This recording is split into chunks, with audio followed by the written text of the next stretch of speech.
I've tried to lead an honorable life and to do my best with whatever task I tackled. I was in the Navy in World War II in combat in the Pacific area against the Japanese. We were in the Battle of Leyte Gulf, which was the largest naval engagement of the war. And later, our ship was struck by two suicide Japanese kamikaze, so-called pilots. But we controlled the fires and were able to save the ship.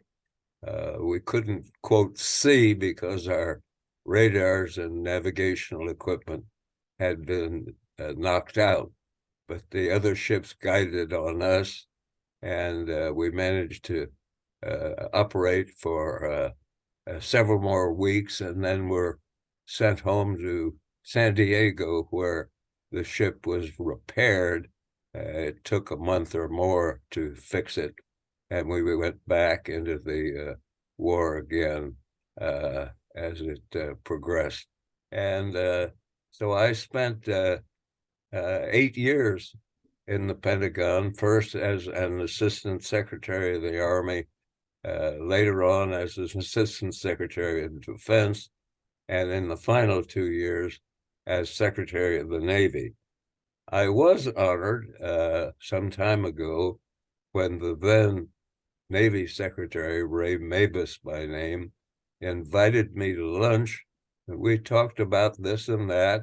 And as the lunch was coming to an end, he said, "Oh, by the way, I'm going to name a ship after you." I said, "What?" And he did. It was a guided missile destroyer, USS Paul Ignatius. It's now headquartered in Rota, Spain, in the Mediterranean, part of the Sixth Fleet there.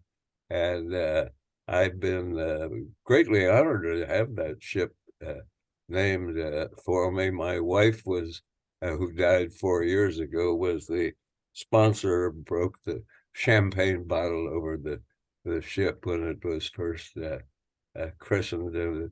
And I visited it on a number of occasions. So that was an unexpected honor, and I'm delighted that this ship is named. It happens that my grandson decided to become a naval officer, and he is on a sister ship. My ship was number 117. He's on one called number 114, stationed in Japan, part of the Asiatic U.S. fleet.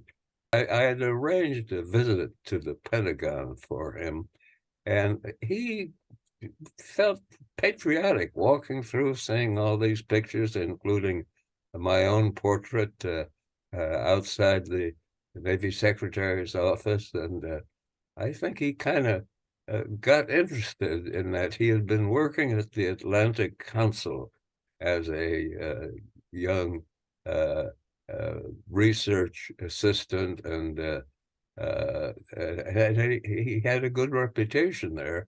But after this Pentagon visit, he changed quite a lot and decided that he wanted to become a naval officer. I hope that a lot of young men and women of Armenian heritage will elect to enter public service. It's important to do that. I think we need capable people, and I believe that one of the strengths of people of Armenian heritage is their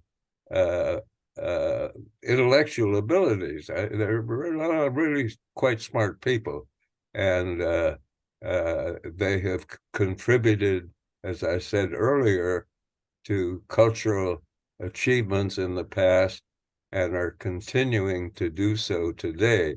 I had the great privilege, because of my parents, to meet a lot of outstanding Armenian people: William Saroyan, the writer, Ruben Mamoulian, the movie director, and others.